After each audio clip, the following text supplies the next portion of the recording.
mayambu ahan namaktada panthulilomgi maikedagi ikok no na tarabnu seri matam kuina channel asina wari hapludraba tungda ngasidi miyang yak pothana ba haduna wari mapurga lakchari ngasigi wari asigi maming asina lechinda ten kabluno tabirasi lechinda ten kabluno haribu wari asigi full story mi makhal yami wakhan khenai puchen khenai mapu mana sembirakpada sakchu khenabagi matungina wakal puchen chu adum khenaba habsidi mahosani akoina ururibana ama aduga tawthorakpana ama bisu adum yauri yaudaba nate aduga nungsinwongi lambi da haragana hiram khudimakta maithiba miyoi kaya amsu leiribani makhoi singdugi marakta nupa amsu leiri magi maming premna magi putsida thengnakiba khudongthiba kaya adugi maramda semjaba sagatjaba warini nongma prem amadi magi mamanaba nawmacha makhoi ani tamak phaminaduna wari sai nawmacha da premgidi aronba khudimak safamni aronba khudimak magidi tamfamni mana tawruba mana chatluba khudimak singase nawmacha da mana haidokuna habse adum hai nawmacha su premna haiba khudimak loine yai takthokunu tamthokuna habse kanama ta haidoklamde prem su nawmacha su pakhang ngaktani premdi amarom da haragati pakhang aribagi mingthon phawba phanglabani lekai gi mina phawba mabu noknarabani nupi thiro hoju phawba kaidorebanu nasa thabak tawra phawba nupi phangdaba haduna laknaba yawi mausana prem yamni ikai thigalli mingonda wangam ngamjade lekai gi masung mamanaba sing maga pakna punde loinade maga phajana pulliba hababu nawmacha sini nupi amadi khangnaje khangnariba nupi si mamanaba taida suman haidokte tamthokte nawmacha dadi loina haidokli tamthokli ngasi nungdang waramgi matam sida makhoi ani thaba machakadabani premni ikaina magi mama memada wari sakrabani sariba wari asina nakoina ba wari oina mana tami ngarangi numita premna magi mama da hai akhoi office ki saduna sing ahawbudi ma khara chaningi haibani adu hayeng thabak chapada khara pugi haduna hai mama su masanu pana hairiba wadu thajai makhoina ngarangi numita kaidagi phau pekle aduga yamna nganna phawsing ruba tak thoktuna borada handuna sienguna thamkhrabani ngasigi numidang warumgi matam asida prem amadi mag mamanaba nawmacha makhoi anina thabak chatpa matamda borada hawliba siengase makhoina puduna chalami gari achawda makhoi ani puna chakhi mamana yumdagi phajana chatluko haduna hai mamana khali chaliba thaba si office ta puribani haduna adubu natte prem amadi nawmacha makhoina gari tongdra lakka matamda nawmacha na hai karigino nangna thabak tawbu khudingi imada minum libadubo imada asuma sengmado haidokpi yadabra haduna nawmchana hangi premna hai yade ai imada haidokpudi am ikaije kichu kiba ado nangna haidokanu ko nawmchana hai nangna nangi nusijabi nupi ese asuki mati lona khanbisi yamna khalle adubu nupi ese gi mong mato si haragadi as khangde mana nangse sanabagi mong dona dum aidadu ui premna muk nupi du bukan khalaga mana khumi mana subi yamna khanmanida nangna toina udabagini nawmachana khumi phaine mana phajana khanbirabade nangni yamna chamliba aduga mana haifai oiba matawse aina sum nungai tabagi haibani phone tarani wangang musu kanna ngala kadoriba haibaga tawbaga tanja sida nupi duna call tosilai call dorakpadigi premna phone paikali gari thauna loudspeaker thaduna man wari saba hawi hek paikalapaga nupi se ingna tamna wangalakte laktriba nangbo yamna kanna akanna khonjenda wahari premna tamna khumi yorak toreba lam kitang lapagi tawine nupi duna makhumi yumdagi thorakle habadi yamna kuirabani nangko ai soraksani thabak chalibase amadam chalangmani nang aina saudinga yam thuna yoro haduna akanna wangangi premna hoi yorage yam thuna phone thami masigi sanari buwari se mamanaba nawmachana taribani nawmachana hai tu tawredana wangang bu phajana amata ngangde haiba tawri mongsi yenguni premna khumi as adum nauthi saribane ba aingonda oina jaribane ba aina hayengwai khoida leira kanda aina phajana takpidoini nawmachana hai nang chamali ko nangina tawdo nupi sina soitana ki nang ungbi gani adum hai asuna makhoi ani punna yore yoropaka su makhoi wari phajana sabana te nupi sina isau langsin mane wa yamna ngangmani yam tawi nupi ase masak matawdi satina phajai magi masak phajaribi khutphaja siga haragadi asiguma wahi wata ngalakani habse thajab sungamde nawmachadi magi mong mato magi wahi wata se ꯌꯥꯝꯅ ꯍꯩꯅꯗꯦ ꯀꯔꯤꯒꯤꯅꯣ ꯍꯥꯏꯕ ꯃꯇꯝꯗ ꯄ꯭ꯔꯦꯝꯅ ꯃꯥꯒꯤꯗꯃꯛꯇ ꯈꯟꯖꯔꯤꯕ ꯑꯗꯨꯒ ꯃꯥꯅ ꯉꯥꯡꯊꯣꯛꯂꯤꯕ ꯈꯨꯝꯗꯣꯛꯂꯤꯕ ꯃꯑꯣꯡ ꯃꯇꯧ ꯑꯁꯤꯒ ꯑꯗꯨꯝ ꯏꯆꯥꯟ ꯆꯥꯟꯅꯗꯕꯗꯒꯤ ꯅꯥꯎꯃꯆꯥꯅ ꯅꯨꯡꯉꯥꯏꯇꯕꯅꯤ ꯄꯨꯔꯤꯕ ꯆꯦꯡ ꯑꯁꯤ ꯃꯈꯣꯏ ꯑꯅꯤ ꯄꯨꯟꯅ ꯊꯥꯡꯊꯃꯤꯟꯅꯔꯦ ꯑꯗꯨꯒ ꯄꯤꯔꯝꯂꯦ ꯅꯨꯄꯤ ꯑꯁꯤ ꯂꯥꯏꯔꯕ ꯏꯃꯨꯡꯁꯨ ꯅꯠꯇꯦ ꯄꯩꯁꯥ ꯄꯥꯏꯕ ꯏꯃꯨꯡꯅꯤ ꯃꯈꯣꯏꯗ ꯆꯦꯡ ꯑꯍꯥꯎꯕ ꯂꯩꯇꯦ ꯈꯔ ꯋꯥꯅꯤꯡꯉꯤ ꯍꯥꯏꯕꯗꯒꯤ ꯄ꯭ꯔꯦꯝꯅ ꯃꯥꯕꯨ ꯅꯨꯡꯁꯤꯖꯕꯗꯒꯤ ꯑꯩꯈꯣꯏꯗꯒꯤꯅ ꯂꯧꯔꯣ ꯍꯥꯏꯗꯨꯅ ꯄꯤꯕ ꯂꯥꯛꯄꯅꯤ ꯄꯣꯠꯆꯩꯁꯤ ꯄꯤꯔꯕ ꯃꯇꯨꯡꯗ ꯄ꯭ꯔꯦꯝꯗꯤ ꯉꯥꯏꯍꯥꯛꯇꯪ ꯃꯥꯒ ꯋꯥꯔꯤ ꯁꯥꯟꯅꯅꯤꯡꯉꯤ ꯑꯗꯨꯕꯨ ꯅꯨꯄꯤ ꯑꯁꯤꯅ ꯂꯩꯀꯥꯏꯁꯤꯗ ꯋꯥꯔꯤ ꯁꯥꯟꯅꯕ ꯅꯨꯡꯉꯥꯏꯇꯦ ꯑꯗꯨꯅ ꯎꯅꯤ ꯑꯁꯤꯅ ꯎꯅꯤ ꯋꯥ ꯌꯥꯝꯅ ꯍꯥꯏꯕꯗꯒꯤ ꯃꯈꯣꯏ ꯋꯥꯔꯤ ꯁꯥꯐꯝ ꯈꯪꯗ꯭ꯔꯦ ꯃꯐꯝ ꯑꯁꯤꯗ ꯃꯈꯣꯏ ꯉꯥꯏꯍꯥꯛꯇꯪꯁꯨ ꯃꯔꯩ ꯑꯣꯏꯅ ꯌꯦꯠꯅꯔꯒ ꯂꯩꯈꯤꯔꯝꯃꯤ ꯇꯟꯖꯥꯁꯤꯗ ꯅꯥꯎꯃꯆꯥꯗꯤ ꯈꯔ ꯂꯥꯞꯅ ꯂꯩ ꯋꯥꯔꯤ ꯏꯁꯥꯟ ꯁꯥꯟꯅꯗ꯭ꯔꯦ ꯃꯈꯣꯏꯁꯦ ꯄꯣꯠꯆꯩꯁꯤꯡ ꯑꯗꯨ ꯄꯤꯔꯝꯂꯒ ꯑꯃꯨꯛ ꯍꯟꯅ ꯆꯠꯂꯁꯤ ꯍꯥꯏꯗꯨꯅ ꯂꯥꯛꯂꯦ ꯅꯥꯎꯃꯆꯥꯅ ꯍꯥꯏ ꯅꯪꯒꯤ ꯅꯨꯄꯤ ꯈꯨꯀꯣꯏꯁꯦ ꯑꯩ ꯌꯥꯝꯅ ꯉꯛꯏ ꯅꯨꯄꯤ ꯅꯨꯡꯁꯤꯅꯔꯤꯕꯅꯤ ꯍꯥꯏꯗꯨꯅ ꯉꯥꯏꯍꯥꯛꯇꯪ ꯐꯝꯃꯤꯟꯅꯗꯨꯅ ꯋꯥꯔꯤ ꯁꯥꯕꯁꯨ ꯇꯧꯗꯦ ꯀꯔꯤ ꯈꯨꯠꯀꯣꯏꯅꯣ ꯅꯪꯒꯤꯁꯤꯕ ꯍꯥꯏꯗꯨꯅ ꯅꯥꯎꯃꯆꯥꯅꯗꯤ ꯄ꯭ꯔꯦꯝꯗ ꯌꯥꯝꯅ ꯉꯥꯡꯉꯤ ꯄ꯭ꯔꯦꯝꯅ ꯍꯥꯏ ꯑꯩ ꯃꯁꯥꯒꯤꯅꯤ ꯑꯩ ꯅꯨꯄꯤꯒ ꯎꯅꯔꯒ ꯐꯝꯃꯤꯟꯅꯔꯒ ꯋꯥꯔꯤ ꯁꯥꯕꯁꯨ ꯄꯥꯛꯅ ꯉꯝꯗꯦꯗ ꯀꯔꯤꯒꯤꯅꯣ ꯈꯪꯗꯦ ꯍꯥꯏꯗꯨꯅ ꯍꯥꯏ ꯄ꯭ꯔꯦꯝꯒꯤ ꯋꯥꯖꯕ ꯃꯥꯒꯤ ꯏꯀꯥꯏꯊꯤꯕ ꯃꯇꯧ ꯑꯁꯤꯗꯁꯨ ꯅꯥꯎꯃꯆꯥ ꯌꯥꯝꯅ ꯅꯨꯡꯉꯥꯏꯔꯝꯗꯦ ꯌꯨꯝꯗ ꯂꯥꯛꯂꯦ ꯀꯔꯤꯒꯨꯝꯕ ꯀꯥꯟꯗ ꯄ꯭ꯔꯦꯝ ꯑꯃꯗꯤ ꯃꯥꯒꯤ ꯅꯨꯡꯁꯤꯖꯕꯤ ꯅꯨꯄꯤ ꯑꯁꯤ ꯋꯥꯔꯤ ꯁꯥꯟꯅꯕ ꯃꯇꯝꯗ ꯅꯨꯄꯤ ꯑꯁꯤꯅꯁꯨ ꯃꯥꯕꯨ ꯌꯥꯝꯅ ꯂꯛꯅꯩ ꯃꯈꯣꯏ ꯑꯅꯤ ꯆꯍꯤꯁꯨ 10 ꯍꯦꯟꯅ ꯈꯦꯠꯅꯩ ꯀꯔꯤꯒꯨꯝꯕ ꯃꯇꯝꯗ ꯅꯨꯄꯤ ꯑꯁꯤꯅ ꯃꯥꯕꯨ ꯍꯅꯨꯕ ꯀꯥ ꯍꯥꯏꯗꯨꯅ ꯑꯗꯨꯝ ꯂꯛꯅꯕꯁꯨ ꯌꯥꯎꯏ ꯃꯁꯤꯗ ꯄ꯭ꯔꯦꯝ ꯊꯣꯏꯅ ꯍꯦꯟꯅ ꯁꯥꯎꯗꯦ ꯊꯣꯏꯅ ꯍꯦꯟꯅ ꯋꯥꯔꯧꯕꯁꯨ ꯄꯣꯛꯇꯦ ꯑꯩꯈꯣꯏꯅ ꯑꯗꯨꯝ ꯅꯨꯄꯤꯁꯤꯕꯨ ꯃꯥꯅ ꯅꯨꯡꯁꯤꯕꯅꯤꯅ ꯅꯨꯡꯁꯤꯕꯒꯤ ꯋꯥꯈꯜ ꯉꯥꯛꯇꯅꯤ ꯃꯥꯅ ꯈꯜꯂꯤꯕ ꯃꯇꯝ ꯈꯔꯒꯤ ꯃꯇꯨꯡꯗ ꯅꯨꯄꯤ ꯑꯁꯤ ꯃꯥꯒꯤ BA ꯇꯝꯊꯕꯒꯤ ꯍꯣꯁꯇꯦꯜꯗ ꯂꯩꯈꯤ ꯃꯇꯝ ꯑꯁꯤꯗꯁꯨ ꯄ꯭ꯔꯦꯝꯅ ꯊꯕꯛ ꯀꯥꯕ ꯈꯨꯗꯤꯡꯒꯤ ꯅꯨꯄꯤ ꯑꯁꯤꯗ ꯃꯥꯅ ꯃꯇꯦꯡ ꯌꯥꯝꯅ ꯄꯥꯡꯉꯤ ꯅꯨꯄꯤꯁꯤꯅ ꯑꯁꯤ ꯋꯥꯠꯂꯦ ꯍꯥꯏꯕꯁꯦ ꯑꯗꯨꯝ ꯃꯥꯅ ꯄꯤꯕꯤꯔꯝꯃꯤ ꯅꯨꯄꯤꯁꯤꯅ ꯃꯉꯣꯟꯗꯁꯨ ꯌꯥꯝꯅ ꯅꯧꯊꯤ ꯁꯥꯖꯩ ꯑꯣꯏꯅꯖꯩ ꯑꯗꯨꯕꯨ ꯀꯔꯤꯒꯨꯝꯕ ꯃꯇꯝꯗꯗꯤ ꯅꯨꯄꯤ ꯑꯁꯤ ꯃꯥꯒꯤ ꯋꯥꯈꯜꯂꯣꯟ ꯑꯃꯗꯤ ꯑꯗꯨꯝ ꯇꯧꯏ ꯄ꯭ꯔꯦꯝꯗ ꯅꯨꯄꯤꯁꯤꯅ ꯐꯣꯟ ꯇꯧꯔꯛꯄꯗ ꯋꯥꯏꯇꯤꯡ ꯂꯩꯔꯒꯗꯤ ꯅꯨꯄꯤꯁꯤꯅ ꯍꯦꯛꯇ ꯆꯞꯈꯠꯂꯒ ꯋꯥ ꯌꯥꯝꯅ ꯍꯪꯉꯤ ꯀꯅꯥꯅꯣ ꯀꯔꯤꯅꯣ ꯁ꯭ꯀ꯭ꯔꯤꯟꯁꯣꯠ ꯊꯥꯔꯛꯎ ꯑꯗꯨꯅꯦ ꯁꯤꯅ ꯌꯥꯝꯅ ꯍꯥꯏ ꯑꯗꯨꯒ ꯅꯨꯄꯤ ꯑꯁꯤꯅ ꯋꯥꯏꯇꯤꯡ ꯂꯩꯕ ꯃꯇꯝꯗꯗꯤ ꯄ꯭ꯔꯦꯝꯅ ꯋꯥ ꯍꯥꯏꯕ ꯉꯝꯗꯦ ꯄ꯭ꯔꯦꯝꯅ ꯀꯅꯥꯒ ꯋꯥꯔꯤ ꯁꯥꯔꯤꯕꯅꯣ ꯁ꯭ꯀ꯭ꯔꯤꯟꯁꯣꯠ ꯊꯥꯔꯛꯎ ꯍꯥꯏꯗꯨꯅ ꯍꯥꯏꯕ ꯃꯇꯝꯗꯗꯤ ꯅꯪꯒꯤꯕꯨ ꯊꯥꯖꯗ꯭ꯔꯕ꯭ꯔꯥ ꯊꯥꯖꯗ꯭ꯔꯗꯤ ꯇꯣꯛꯑꯣ ꯑꯗꯨꯅꯤ ꯑꯁꯤꯅꯤ ꯍꯥꯏꯗꯨꯅ ꯌꯥꯝꯅ ꯀꯟꯅ ꯆꯩꯔꯝꯃꯤ ꯄ꯭ꯔꯦꯝ ꯅꯨꯄꯤꯁꯤꯗ ꯋꯥ ꯀꯟꯅ ꯉꯥꯡꯕ ꯉꯝꯗꯦ ꯑꯌꯥꯝꯕ ꯃꯇꯝꯗ ꯅꯨꯄꯤꯁꯤꯅ ꯃꯥꯕꯨ ꯅꯝꯍꯜꯂꯤ ꯀꯔꯤꯒꯨꯝꯕ ꯃꯇꯝꯗ ꯂꯨꯄꯥ 5,000 ꯄꯤꯔꯛꯎ 10 ꯄꯤꯔꯛꯎ ꯑꯗꯨ ꯂꯩꯕꯒꯤꯅꯤ ꯑꯗꯨꯗ ꯆꯠꯄꯒꯤꯅꯤ ꯑꯗꯨꯝ ꯅꯨꯄꯤꯁꯤꯅ ꯍꯥꯏ ꯄ꯭ꯔꯦꯝꯁꯨ ꯊꯕꯛꯁꯨ ꯇꯧꯖꯔꯤꯕ ꯄꯩꯁꯥꯁꯨ ꯄꯥꯏꯕ ꯑꯣꯏꯕꯅꯤꯅ ꯑꯗꯨꯝ ꯄꯤ ꯅꯨꯄꯤ ꯑꯁꯤ ꯃꯥꯒꯤꯅꯤ ꯈꯟꯗꯨꯅ ꯃꯥꯅ ꯃꯇꯦꯡ ꯈꯨꯗꯤꯡꯃꯛ ꯂꯣꯏꯅ ꯄꯥꯡꯉꯤ ꯅꯣꯡꯃꯁꯨ ꯄ꯭ꯔꯦꯝ ꯃꯥꯒꯤ ꯃꯃꯥꯟꯅꯕ ꯅꯥꯎꯃꯆꯥ ꯄꯨꯗꯨꯅ ꯃꯥꯒꯤ ꯅꯨꯡꯁꯤꯖꯕꯤ ꯅꯨꯄꯤ ꯑꯁꯤ ꯎꯅꯕ ꯆꯠꯂꯤ ꯃꯥꯒꯤ ꯅꯨꯡꯁꯤꯖꯕꯤ ꯅꯨꯄꯤ ꯑꯁꯤꯒꯤ ꯃꯃꯤꯡ ꯔꯥꯅꯤ ꯀꯧꯏ ꯎꯅꯕ ꯅꯨꯃꯤꯠ ꯑꯁꯤꯗ ꯃꯈꯣꯏ ꯄꯨꯟꯅ ꯐꯝꯃꯤꯟꯅꯗꯨꯅ ꯑꯆꯥꯄꯣꯠ ꯆꯥꯃꯤꯟꯅꯗꯨꯅ ꯂꯩ ꯅꯨꯄꯤ ꯑꯁꯤꯅ ꯄ꯭ꯔꯦꯝꯗ ꯃꯨꯟꯅ ꯌꯦꯡꯂꯒ ꯃꯥꯒꯤ ꯐꯤꯖꯦꯠ ꯆꯥꯛꯆꯥ ꯃꯥꯒꯤ ꯃꯇꯧ ꯑꯁꯤꯗ ꯂꯛꯅꯔꯛꯏ ꯅꯥꯎꯃꯆꯥ ꯅꯣꯏ ꯗꯥ ꯄ꯭ꯔꯦꯝꯁꯤ ꯌꯥꯔꯔꯣꯏ ꯑꯁꯤꯕꯨ ꯄꯥꯈꯪꯅꯩꯌꯦ ꯄꯥꯈꯪ ꯑꯔꯤꯕꯁꯤ ꯌꯦꯡꯉꯨꯅꯦ ꯁꯦꯠꯂꯤꯕ ꯐꯤꯖꯦꯠ ꯆꯥꯛꯆꯦꯠ ꯑꯁꯤꯒ ꯑꯁ ꯅꯨꯄꯤ ꯎꯅꯕ ꯂꯥꯛꯏꯅꯤ ꯌꯦꯡꯉꯨꯅꯦ ꯅꯪ ꯅꯃꯥꯟꯅꯕꯁꯦ ꯅꯪ ꯈꯔ ꯁꯦꯝꯗꯣꯛꯑꯣ ꯑꯁꯨꯝ ꯂꯥꯛꯑꯗꯤ ꯑꯩ ꯃꯇꯨꯡꯗ ꯎꯅꯕ ꯊꯣꯔꯛꯂꯣꯏ ꯋꯥ ꯉꯥꯡꯕꯗ ꯕ꯭ꯔꯦꯛ ꯐꯥꯗꯦ ꯄꯉꯥꯡꯗ ꯉꯥꯡꯉꯤ ꯃꯥꯅ ꯉꯥꯡꯊꯣꯛꯂꯤꯕ ꯃꯇꯧ ꯑꯁꯤ ꯅꯥꯎꯃꯆꯥ ꯌꯥꯝꯅ ꯅꯨꯡꯉꯥꯏꯔꯝꯗꯦ ꯑꯗꯨꯒ ꯄ꯭ꯔꯦꯝꯁꯨ ꯈꯔ ꯏꯀꯥꯏꯔꯝꯃꯤ ꯑꯃꯨꯛꯁꯨ ꯅꯨꯄꯤꯁꯤꯅ ꯍꯥꯏ ꯑꯩꯗꯤ ꯄꯉꯥꯡ ꯉꯥꯡꯕꯅꯤ ꯑꯩꯅ ꯉꯥꯡꯕ ꯁꯥꯎꯅꯨꯀꯣ ꯑꯗꯣ ꯃꯇꯨꯡꯗꯗꯤ ꯈꯔ ꯁꯦꯝꯗꯣꯛꯑꯣ ꯅꯪꯅ ꯉꯝꯗ꯭ꯔꯒꯅ ꯅꯣꯡꯃ ꯏꯕꯥꯅꯤ ꯆꯠꯁꯤ ꯑꯩ ꯁꯦꯝꯗꯣꯛꯄꯤꯒꯦ ꯌꯥꯝꯅ ꯎꯁꯤꯠꯇꯕ ꯃꯥꯅ ꯃꯁꯛ ꯃꯇꯧ ꯐꯖꯩ ꯍꯥꯏꯕꯒꯤ ꯃꯑꯣꯡꯗ ꯀꯔꯦꯝꯅꯕꯗꯧꯅꯁꯨ ꯋꯥ ꯉꯥꯡꯉꯤ ꯃꯥꯒꯤ ꯃꯇꯧꯁꯤꯅ ꯈꯪꯉꯤ ꯅꯨꯄꯤ ꯑꯁꯤ ꯃꯁꯛ ꯃꯇꯧ ꯈꯔ ꯐꯖꯕꯗꯁꯨ ꯍꯦꯟꯅ ꯄꯥꯝꯃꯤ ꯍꯥꯏꯕꯁꯤ ꯅꯥꯎꯃꯆꯥꯅ ꯃꯥꯗꯤ ꯌꯥꯝ ꯆꯝꯕꯅꯤ ꯃꯥꯅ ꯆꯝꯖꯕꯁꯤꯗ ꯐꯤꯖꯦꯠ ꯆꯥꯛꯆꯦꯠꯀꯤꯗꯤ ꯃꯥ ꯊꯣꯏꯅ ꯍꯦꯟꯅ ꯈꯟꯗꯕꯅꯤꯗ ꯍꯧꯖꯤꯛꯀꯤ ꯃꯇꯝꯗꯗꯤ ꯄꯩꯁꯥ ꯄꯥꯏꯗꯤ ꯌꯥꯕ ꯅꯠꯇ꯭ꯔꯥꯅꯤ ꯋꯥꯁꯦ ꯍꯥꯏꯔꯛꯄ ꯃꯇꯝꯗ ꯅꯨꯄꯤꯗꯨꯅ ꯈꯨꯝꯃꯤ ꯄꯩꯁꯥꯅ ꯌꯥꯗꯕꯅꯤ ꯁꯛꯅ ꯐꯖꯗ꯭ꯔꯕ ꯁꯛꯅ ꯍꯥꯎꯗ꯭ꯔꯗꯤ ꯑꯁ ꯑꯩꯗꯤ ꯌꯥꯝ ꯇꯜꯂꯤ ꯁꯦꯝꯅ ꯐꯖꯅꯤ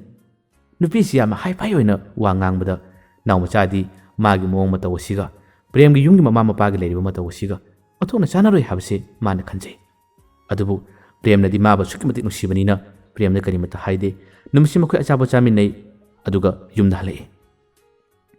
ꯍꯜꯂꯛꯄ ꯃꯇꯝꯗ ꯅꯥꯎꯃꯆꯥꯅ ꯄ꯭ꯔꯦꯝꯗ ꯍꯥꯏ ꯅꯪꯒꯤ ꯅꯨꯡꯁꯤꯖꯕꯤ ꯅꯨꯄꯤꯁꯤ ꯋꯥꯍꯩ ꯋꯥꯇꯥ ꯈꯔ ꯍꯦꯜꯂꯤ ꯈꯔ ꯁꯦꯝꯗꯣꯛꯍꯜꯂꯨ ꯅꯣꯏꯒꯤ ꯌꯨꯝꯒꯤ ꯏꯃꯥ ꯄꯥꯕꯨꯡꯅ ꯌꯥꯝꯅ ꯆꯝꯂꯤꯕ ꯑꯗꯨꯒ ꯃꯥꯅ ꯋꯥ ꯉꯥꯡꯕꯗ ꯄꯉꯥꯡꯗ ꯉꯥꯡꯂꯤꯕꯁꯤ ꯅꯨꯡꯉꯥꯏꯇꯦ ꯍꯥꯏꯗꯨꯅ ꯍꯥꯏ ꯄ꯭ꯔꯦꯝꯅ ꯑꯃꯨꯛꯀꯁꯨ ꯃꯥꯕꯨ ꯅꯨꯡꯁꯤꯕꯗꯒꯤ ꯍꯥꯏ ꯃꯥꯗꯤ ꯋꯥ ꯉꯥꯡꯕ ꯌꯥꯝ ꯍꯩꯇꯕꯅꯤꯗ ꯑꯗꯨꯒꯤ ꯑꯣꯏꯔꯝꯒꯅꯤ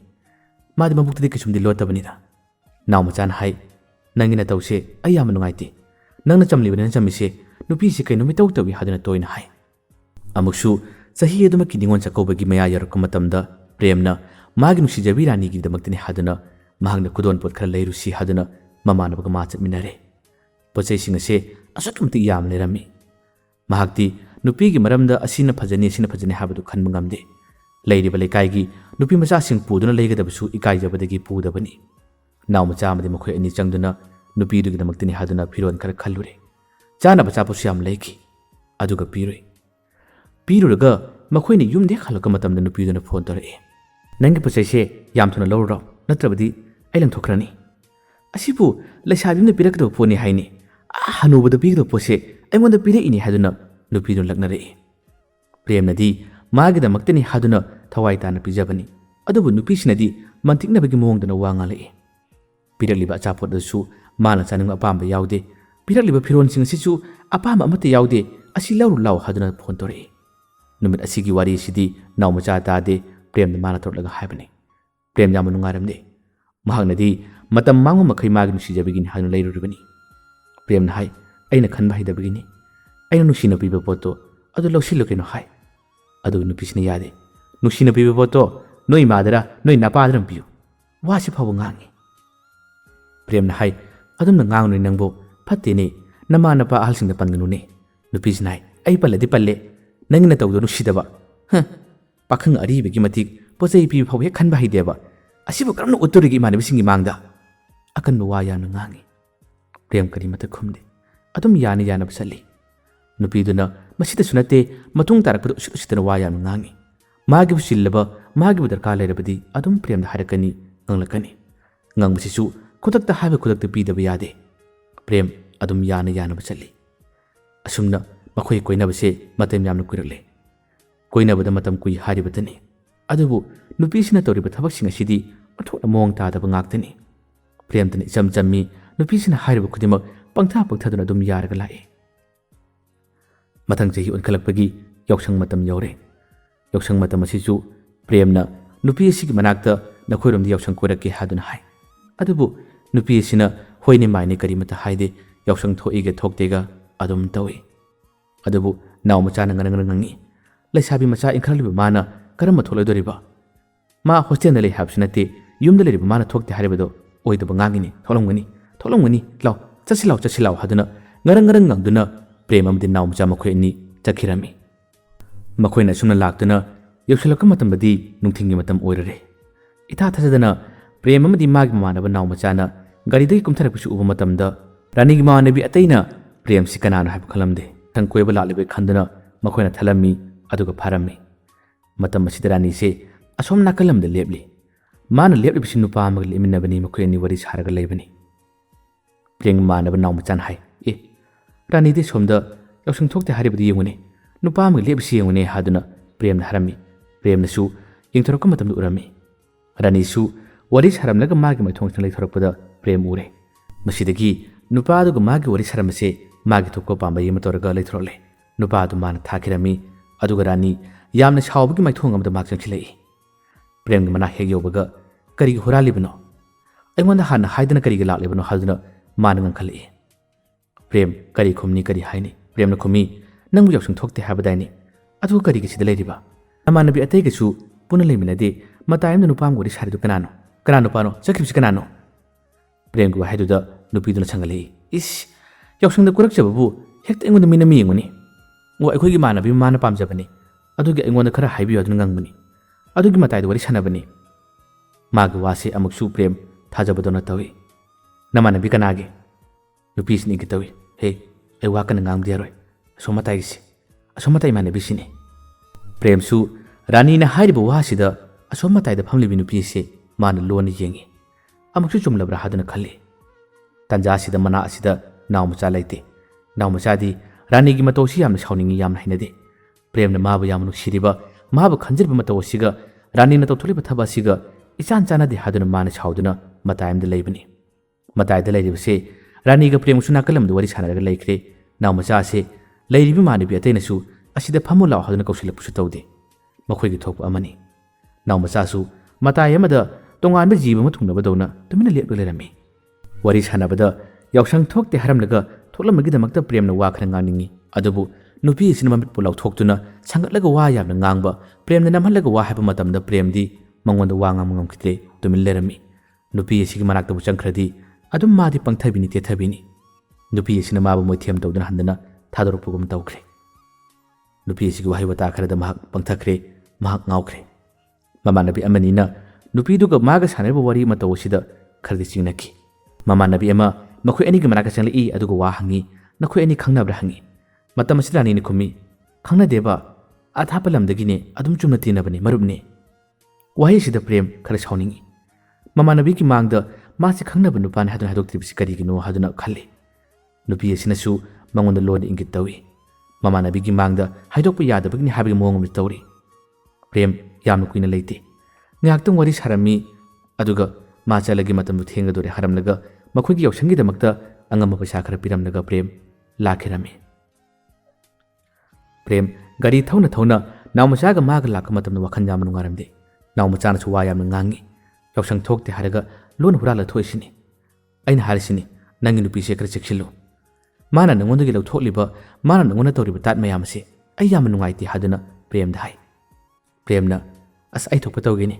hayeng ai khuda chanchuno ai khoi te lechnu ne ai thokpa waraki yengo haduna hai asumna yumyorole yumyorokpaga prem wakhan yam nungaramde ngasai mamanabi ki mangda mabu nuksina bu nupan haduna haidoktabase masigi damta mani yamna chakpani yumhek yobaga prem amadi nawmacha makhoi kada pun phamine ngai nawmacha nare noi saidugi lekaidagi nupi ma akhoi gi manu khangnaba lei haini mangondagi wa khra hangse ai magi number dong sailorakpani asumna haduna nupi duda phone tawsilami phone tawduna rani gi maramda wa hangi rani gi maramda wa hanga matamadi mahakse atop nupa ma khangni habigi pawase hare ngasai makhoina chakhiba matamda wari sariba nupa dusu rani khangnaba nupa rami mahakti mathak patawsu phaje aduga thabak sodum tawi prem chu thabak tawi khenariba hababu nupa amaduna masak phajaba khare henbagini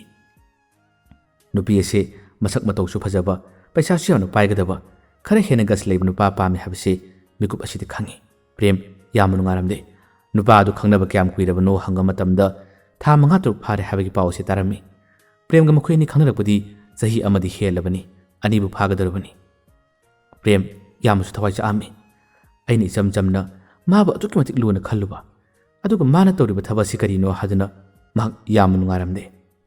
asumna phone thamkram matungda prem yama wakhan nungaitana nupi da phaba phone tawdu makhai tuminna manglami mahakti wakhan luna luna khanami yoini mamang dasu thodo kharagi da makta wakhan henjina luna khanbadagi doctor da phaba layengduna mak guli phawa charaga leikibani kona thangda amukhana pharakhibani mamana ban nawmachana magi wakhan henjina khanbise amukhana tawrakadra khanbadagi mabu themi prem wakhan nungaitabi yade thaba ma tawbada yama serious takana mini ngaktangi matungda magi nusi jabirani na prem na phone tori adubo prem phone chu pai pai de nupi yamana pautamna khiba kaya china thawa yamna cha ami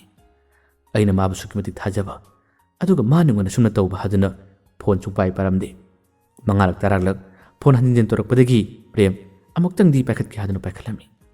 pakhat matam masida nupi sina yama tati wa haidare phone pai di dukai chalui ha kadai le dubunaba aina ngasai maki phone tawdise nana du tadabra haduna akan wa na hari haibu mikub ase nawmacha su prem manakta le prem ngasidi yam chhoring nami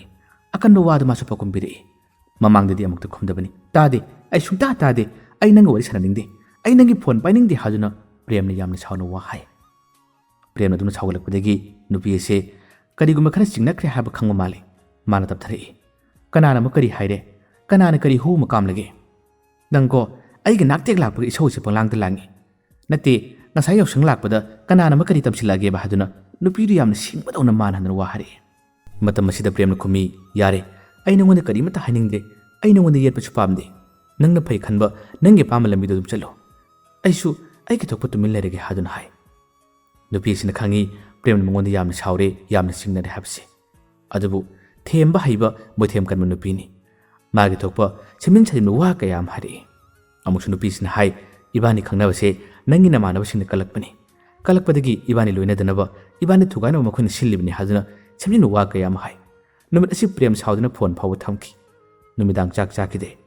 mamanaba na mabu yam themki adubu themna su yadaba makhai wakhalama da mangdana mak chak chadabi tumina tumkirami numitugi athengba ahingi matam nongalaka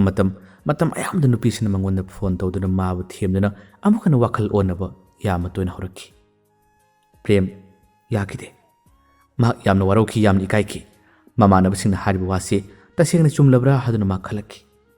ꯑꯗꯨꯕꯨ ꯅꯨꯄꯤ ꯑꯗꯨꯅ ꯉꯝꯕꯒꯤ ꯆꯥꯡ ꯑꯁꯤ ꯌꯦꯡꯉꯨ ꯅꯤꯅꯤ ꯍꯨꯝꯅꯤ ꯑꯁꯤ ꯀꯞꯁꯤꯟꯅꯗꯅ ꯍꯦꯛꯇ ꯃꯥꯕꯨ ꯊꯦꯝꯗꯅ ꯐꯣꯟ ꯇꯧꯔꯛꯄꯗꯒꯤ ꯄ꯭ꯔꯦꯝ ꯑꯃꯨꯛ ꯅꯨꯄꯤꯁꯤ ꯅꯨꯡꯁꯤꯔꯛꯈꯤ ꯃꯥꯒꯤ ꯋꯥꯈꯜ ꯑꯁꯤ ꯑꯃꯨꯛ ꯑꯣꯜꯂꯛꯈꯤ ꯅꯨꯄꯤꯁꯤꯅ ꯍꯥꯏ ꯏꯕꯥꯅꯤꯒꯤ ꯃꯔꯤ ꯊꯨꯒꯥꯏꯅꯕ ꯅꯃꯥꯟꯅꯕꯁꯤꯡꯅ ꯁꯤꯜꯂꯤꯕꯅꯤ ꯃꯗꯨꯒꯤ ꯅꯃꯥꯟꯅꯕꯁꯤꯡ ꯑꯗꯣ ꯅꯪ ꯂꯣꯏꯅꯒꯅꯨ ꯅꯪ ꯄꯨꯟꯒꯅꯨ ꯍꯥꯏꯗꯨꯅ ꯐꯥꯎꯕ ꯅꯨꯄꯤ ꯑꯁꯤꯅ ꯃꯉꯣꯟꯗ ꯍꯨ ꯀꯥꯝꯁꯤꯜꯂꯛꯈꯤ ꯄ꯭ꯔꯦꯝ ꯅꯨꯄꯤꯁꯤꯕꯨ ꯅꯨꯡꯁꯤꯕꯗꯒꯤ ꯃꯇꯝ ꯈꯔ ꯃꯍꯥꯛꯁꯦ ꯃꯃꯥꯟꯅꯕ ꯀꯅꯥꯃꯠꯇ ꯄꯨꯟꯈꯤꯗꯦ ꯂꯨꯅ ꯄꯨꯜꯂꯤꯕ ꯅꯥꯎ ꯃꯆꯥ ꯐꯥꯎ ꯃꯍꯥꯛꯁꯦ ꯄꯨꯜꯂꯛꯇꯦ ꯀꯔꯤꯒꯤ ꯅꯨꯄꯤ ꯑꯁꯤꯅ ꯍꯨ ꯀꯥꯝꯗ ꯃꯍꯥꯛ ꯆꯠꯂꯤꯕꯅꯤ ꯑꯁꯨꯝꯅ ꯃꯇꯝ ꯈꯔ ꯑꯃ ꯂꯣꯏꯅꯔꯦ ꯑꯃꯨꯛꯀ ꯂꯣꯏꯅꯔꯒ ꯂꯩꯔꯤꯕ ꯃꯇꯝ ꯑꯁꯤꯗꯁꯨ ꯅꯨꯄꯤꯁꯤꯅ ꯃꯉꯣꯟꯗ ꯁꯥꯊꯤꯕ ꯀꯌꯥ ꯑꯃ ꯇꯧꯕꯤꯈꯤ ꯄ꯭ꯔꯦꯝ ꯃꯩꯆꯥꯛꯇ ꯄꯨꯈꯤ ꯑꯗꯨꯕꯨ ꯑꯁꯦꯡꯕ ꯍꯥꯏꯅꯕ ꯍꯪꯅꯕ ꯃꯇꯝꯗꯅ ꯅꯨꯄꯤ ꯑꯁꯤꯅ ꯑꯗꯨꯅꯤ ꯑꯁꯤꯅꯤ ꯄꯪꯍꯥꯏꯗ ꯍꯥꯏꯗꯨꯅ ꯑꯗꯨꯝ ꯊꯦꯝꯂꯒ ꯂꯩ ꯃꯇꯝ ꯈꯔ ꯅꯥꯎ ꯃꯆꯥ ꯑꯃꯗꯤ ꯄ꯭ꯔꯦꯝ ꯊꯕꯛ ꯆꯠꯃꯤꯟꯅꯔꯨꯗ꯭ꯔꯕꯅꯤ ꯑꯗꯨꯕꯨ ꯄ꯭ꯔꯦꯝꯒꯤꯗꯤ ꯃꯃꯥꯟꯅꯕ ꯀꯅꯥ ꯄꯨꯟꯗꯕꯅꯤꯅ ꯅꯥꯎ ꯃꯆꯥ ꯅꯠꯇ꯭ꯔꯕꯗꯤ ꯂꯩꯇꯕꯅꯤꯅ ꯑꯃꯨꯛ ꯍꯟꯅ ꯄꯨꯜꯂꯔꯦ ꯅꯥꯎ ꯃꯆꯥꯁꯨ ꯃꯁꯥ ꯃꯇꯣꯝꯇ ꯋꯥꯍꯪ ꯌꯥꯝꯅ ꯍꯪꯈꯤ ꯀꯔꯤ ꯃꯔꯝꯒꯤꯗꯃꯛꯇ ꯑꯩꯒ ꯄ꯭ꯔꯦꯝ ꯍꯟꯗꯛ ꯄꯨꯟꯗ꯭ꯔꯤꯕꯅꯣ ꯍꯥꯏꯕꯁꯦ ꯃꯥ ꯆꯤꯡꯅꯩ ꯅꯨꯄꯤꯗꯨꯅ ꯋꯥ ꯈꯔ ꯍꯥꯏꯔꯝꯒꯅꯤ ꯍꯥꯏꯕꯁꯤ ꯈꯪꯉꯤ ꯑꯗꯨ ꯃꯥꯁꯨ ꯀꯔꯤꯃꯠꯇ ꯍꯥꯏꯈꯤꯗꯦ ꯌꯨꯝꯂꯣꯝꯗꯒꯤꯗꯤ ꯄ꯭ꯔꯦꯝꯒꯤ ꯃꯃꯥ ꯃꯤ ꯑꯃꯅ ꯅꯥꯎ ꯃꯆꯥꯗ ꯋꯥ ꯌꯥꯝꯅ ꯍꯥꯏꯕ ꯍꯧꯔꯕꯅꯤ ꯅꯪꯒꯤ ꯅꯇꯥꯎꯁꯦ ꯅꯨꯄꯤ ꯊꯤꯍꯜꯂꯨ ꯑꯩꯈꯣꯏꯗꯤ ꯄꯨꯟꯅ ꯑꯍꯜ ꯂꯣꯏꯁꯤꯜꯂꯛꯂꯦ ꯏꯃꯧꯗꯣ ꯑꯩꯈꯣꯏꯅ ꯀꯜꯂꯤꯉꯩ ꯎꯅꯤꯡꯉꯤ ꯏꯆꯥꯒꯤ ꯂꯨꯍꯣꯡꯕꯗꯣ ꯑꯩꯈꯣꯏꯅ ꯀꯜꯂꯤꯉꯩꯗ ꯇꯧꯅꯤꯡꯉꯤ ꯍꯥꯏꯗꯨꯅ ꯍꯥꯏ ꯑꯁꯤꯒꯤ ꯄꯥꯎ ꯑꯁꯦ ꯄ꯭ꯔꯦꯝꯗꯁꯨ ꯍꯥꯏꯔꯦ ꯄ꯭ꯔꯦꯝꯁꯨ ꯅꯨꯄꯤ ꯊꯤꯅꯤꯡꯂꯦ ꯂꯨꯍꯣꯡꯅꯤꯡꯂꯦ ꯅꯨꯄꯤ ꯑꯁꯤꯗ ꯃꯥꯅ ꯐꯖꯅ ꯍꯥꯏꯖꯩ ꯑꯗꯨꯕꯨ ꯅꯨꯄꯤꯁꯤꯅꯗꯤ ꯌꯥꯅꯤꯡꯕꯒꯤ ꯋꯥ ꯑꯃꯠꯇ ꯐꯣꯡꯗꯣꯛꯇꯦ ꯅꯪ ꯅꯇꯨ ꯌꯥꯝ ꯄꯥꯝꯕ꯭ꯔꯥ ꯅꯇꯨ ꯌꯥꯝ ꯊꯤꯅꯤꯡꯕ꯭ꯔꯥ ꯍꯥꯏꯗꯨꯅ ꯑꯀꯟꯕ ꯋꯥ ꯂꯛꯅꯕꯒꯤ ꯋꯥ ꯑꯣꯏꯅ ꯍꯥꯏꯔꯛꯏ ꯅꯨꯄꯤꯁꯤꯅ ꯑꯃꯨꯛꯁꯨ ꯍꯥꯏꯔꯤ ꯅꯇꯨ ꯊꯤꯅꯤ ꯈꯜꯂꯗꯤ ꯅꯁꯥꯗꯣ ꯈꯔ ꯁꯦꯝꯗꯣꯛꯑꯣ ꯅꯪꯒꯤ ꯂꯩꯔꯤꯕ ꯁꯝ ꯅꯪꯒꯤ ꯐꯤꯖꯦꯠ ꯑꯁ ꯑꯗꯨꯝ ꯂꯩꯔꯛꯀꯕ ꯅꯨꯄꯤ ꯊꯤꯗꯣꯏꯅꯣ ꯍꯌꯦꯡ ꯅꯪꯅ ꯂꯨꯍꯣꯡꯕ ꯕꯣꯔꯅꯤ ꯀꯥꯏꯅ ꯂꯥꯛꯄꯗꯣ ꯑꯩ ꯏꯃꯥꯟꯅꯕꯤ ꯃꯥꯟꯗꯤ ꯏꯀꯥꯏꯖꯩ ꯈꯔ ꯁꯦꯝꯗꯣꯛꯑꯣ ꯍꯥꯏꯗꯨꯅ ꯑꯃꯨꯛꯀꯁꯨ ꯂꯛꯅꯕꯒꯤ ꯋꯥ ꯍꯥꯏ ꯄ꯭ꯔꯦꯝꯅ ꯀꯩꯒꯤꯅꯣ ꯅꯪꯅ ꯑꯗꯨꯒꯨꯝꯕꯗꯤ ꯌꯥꯝꯅ ꯉꯥꯎꯔꯤꯁꯤꯕꯣ ꯅꯪꯕꯨ ꯑꯗꯨꯒꯨꯝꯕꯃꯛ ꯇꯧꯗ꯭ꯔꯕꯗꯤ ꯌꯥꯝꯃꯨꯛ ꯌꯥꯗꯕ꯭ꯔꯥ ꯍꯥꯏꯗꯨꯅ ꯍꯥꯏ ꯅꯨꯄꯤꯗꯨꯅ ꯍꯥꯏ ꯈꯔ ꯁꯦꯝꯗꯣꯛꯑꯣ ꯄꯩꯁꯥꯁꯨ ꯊꯣꯛꯂꯤꯕ ꯅꯪꯅ ꯑꯗꯨ ꯁꯦꯝꯕꯗ ꯄꯩꯁꯥ ꯌꯥꯝ ꯇꯤꯡꯒꯗꯕ ꯅꯠꯇꯦ ꯁꯦꯝꯗꯣꯛꯑꯣ ꯍꯥꯏꯗꯨꯅ ꯑꯗꯨꯝ ꯍꯥꯏ ꯋꯥꯔꯤ ꯁꯥꯟꯅꯕꯗ ꯑꯋꯣꯏꯕ ꯋꯥꯔꯤ ꯑꯃꯇ ꯁꯥꯟꯅꯗꯦ ꯋꯥꯔꯤ ꯁꯥꯔꯤꯉꯩ ꯑꯗꯨ ꯂꯥꯛꯂꯤꯕ ꯍꯥꯏꯔꯛꯀꯅꯤ ꯋꯥꯏꯇꯤꯡ ꯑꯃꯨꯛ ꯆꯪꯈꯤꯅꯤ ꯑꯩꯈꯣꯏ ꯃꯥꯃꯅꯤ ꯀꯀꯥꯅꯤ ꯄꯪꯍꯥꯏꯗ ꯍꯥꯏꯗꯨꯅ ꯅꯨꯄꯤ ꯑꯁꯤ ꯑꯗꯨꯝ ꯇꯧꯔꯤ ꯄ꯭ꯔꯦꯝ ꯇꯧꯐꯝ ꯈꯪꯂꯛꯇ꯭ꯔꯦ ꯅꯨꯄꯤ ꯑꯁꯤꯒ ꯃꯥꯒ ꯐꯖꯅ ꯍꯔꯥꯎꯅ ꯇꯌꯥꯝꯅ ꯋꯥꯔꯤ ꯁꯥꯟꯅꯕꯁꯦ ꯏꯐꯪ ꯐꯪꯗ꯭ꯔꯦ ꯀꯔꯤ ꯅꯨꯡꯒꯤ ꯀꯣꯏꯔꯨꯕꯅꯣ ꯍꯥꯏꯕꯒꯤ ꯆꯥꯡ ꯑꯃꯗ ꯂꯥꯛꯂꯦ ꯂꯣꯏꯅꯕꯗꯤ ꯌꯥꯝꯅ ꯋꯥꯏ ꯑꯋꯥꯕ ꯍꯥꯏꯕꯗꯨ ꯃꯉꯣꯟꯗ ꯑꯣꯏꯔꯝꯃꯤ ꯃꯃꯥꯟꯅꯕꯒꯤ ꯃꯥꯡꯗꯁꯨ ꯏꯀꯥꯏꯕ ꯃꯃꯥꯟꯅꯕꯅꯁꯨ ꯑꯁꯤꯒꯤ ꯅꯨꯄꯤꯁꯦ ꯅꯪ ꯑꯣꯏꯗꯧ ꯃꯥꯟꯗꯦ ꯍꯥꯏꯕꯒꯤ ꯋꯥ ꯀꯌꯥ ꯑꯃꯁꯨ ꯍꯥꯏꯈꯤꯕ ꯍꯧꯖꯤꯛ ꯅꯨꯄꯤ ꯑꯁꯤꯒ ꯃꯥꯒ ꯋꯥꯔꯤ ꯁꯥꯟꯅꯔꯤꯕꯅꯤ ꯄꯥꯎ ꯐꯥꯎꯅꯔꯤꯕꯅꯤ ꯍꯥꯏꯗꯨꯅ ꯇꯧꯔꯤꯕꯁꯦ ꯃꯥꯒꯤ ꯇꯧꯔꯤꯕ ꯃꯑꯣꯡ ꯃꯇꯧ ꯀꯌꯥ ꯑꯁꯤꯗ ꯌꯥꯝꯅꯁꯨ ꯏꯀꯥꯏꯔꯝꯃꯤ ꯐꯣꯟ ꯇꯧꯔꯛꯀꯅꯤ ꯑꯗꯨꯒ ꯄ꯭ꯔꯦꯝꯒꯤꯗꯤ ꯃꯃꯥ ꯃꯄꯥꯅꯤꯁꯤ ꯌꯥꯝꯅ ꯐꯕꯅꯤ ꯅꯨꯄꯤꯁꯤꯅ ꯍꯥꯏꯔꯛꯄ ꯃꯇꯝꯗ ꯅꯣꯏ ꯅꯃꯥ ꯂꯩꯕ꯭ꯔꯣ ꯅꯣꯏ ꯅꯄꯥ ꯂꯩꯕ꯭ꯔꯥ ꯍꯥꯏꯗꯨꯅ ꯍꯦꯛꯇ ꯍꯥꯏꯔꯛꯄꯒꯨꯝꯕ ꯌꯥꯝꯅ ꯇꯧꯏ ꯄ꯭ꯔꯦꯝ ꯊꯋꯥꯏ ꯌꯥꯝꯅ ꯅꯨꯡꯉꯥꯏꯔꯝꯗꯦ ꯅꯨꯄꯤ ꯑꯁꯤꯗ ꯃꯥꯅ ꯉꯥꯡꯉꯤ ꯆꯩ ꯑꯗꯨꯕꯨ ꯅꯨꯄꯤ ꯑꯁꯤꯅ ꯈꯨꯝꯂꯛꯄ ꯋꯥꯍꯩꯅ ꯍꯦꯟꯕꯅ ꯄ꯭ꯔꯦꯝ ꯀꯔꯤꯃꯠꯇ ꯈꯨꯝꯕ ꯉꯝꯗꯦ ꯄꯥꯈꯪ ꯑꯔꯤꯕꯁꯨ ꯑꯣꯏꯕ ꯅꯨꯄꯤꯗ ꯋꯥ ꯉꯥꯡꯕꯁꯨ ꯉꯝꯖꯗꯕ ꯑꯣꯏꯕ ꯃꯤꯉꯣꯟꯗ ꯋꯥ ꯑꯁꯤꯅ ꯍꯥꯏꯕ ꯉꯝꯗꯕꯁꯤꯅ ꯃꯉꯣꯟꯗ ꯍꯦꯟꯅ ꯈꯨꯗꯣꯡꯊꯤꯕ ꯍꯥꯏꯕꯗꯨ ꯑꯣꯏꯔꯝꯃꯤ ꯃꯃꯥꯟꯅꯕ ꯅꯥꯎ ꯃꯆꯥꯅ ꯅꯨꯄꯤ ꯑꯁꯤꯒꯤꯗꯃꯛꯇ ꯄ꯭ꯔꯦꯝꯅ ꯌꯥꯝꯅ ꯅꯨꯡꯁꯤꯖꯕ ꯈꯟꯖꯕꯁꯤ ꯎꯕꯗ ꯃꯥꯅ ꯍꯥꯏꯔꯦ ꯐꯔꯦ ꯅꯪꯅ ꯇꯁꯦꯡꯅ ꯅꯨꯄꯤꯁꯤ ꯂꯧꯒꯦ ꯍꯥꯏꯕ ꯇꯥꯔꯒꯗꯤ ꯅꯨꯄꯤꯁꯤ ꯆꯦꯟꯅꯕ ꯇꯧꯔꯁꯤ ꯅꯪ ꯌꯨꯝ ꯄꯥꯜꯂꯨ ꯅꯣꯏ ꯃꯥꯅꯁꯨ ꯅꯣꯏ ꯄꯥꯕꯨꯡꯁꯨ ꯌꯥꯝ ꯇꯣꯏꯅ ꯉꯥꯡꯅꯕꯅꯤ ꯆꯦꯟꯅꯕ ꯇꯧꯔꯁꯤ ꯍꯥꯏꯗꯨꯅ ꯅꯣꯡꯃꯒꯤ ꯅꯨꯃꯤꯠ ꯑꯃꯗꯗꯤ ꯅꯨꯄꯤꯁꯤ ꯆꯦꯟꯅꯕ ꯃꯈꯣꯏꯅ ꯊꯧꯔꯥꯡ ꯇꯧꯈꯤ ꯉꯁꯤꯗꯤ ꯉꯥꯏꯍꯥꯛꯇꯪ ꯀꯣꯏꯊꯣꯛꯂꯨꯁꯤ ꯎꯅꯗꯕꯁꯨ ꯀꯨꯏꯔꯦ ꯍꯥꯏꯗꯨꯅ ꯃꯈꯣꯏ ꯎꯅꯔꯝꯃꯤ ꯎꯅꯕꯁꯤ ꯃꯈꯣꯏꯗ ꯊꯧꯔꯥꯡ ꯇꯧꯈ꯭ꯔꯕꯅꯤ ꯑꯗꯨꯒ ꯃꯇꯝ ꯊꯦꯡꯊꯕ ꯈꯔ ꯉꯥꯏꯔꯒ ꯃꯈꯣꯏꯅ ꯑꯀꯣꯏꯕ ꯂꯝꯕꯤ ꯑꯃꯗ ꯄꯨꯗꯨꯅ ꯂꯥꯛꯂꯒ ꯍꯧꯖꯤꯛꯇꯤ ꯅꯨꯄꯤ ꯑꯗꯣ ꯆꯦꯟꯕꯅꯤ ꯍꯥꯏꯗꯨꯅ ꯄꯨꯔꯛꯈꯤ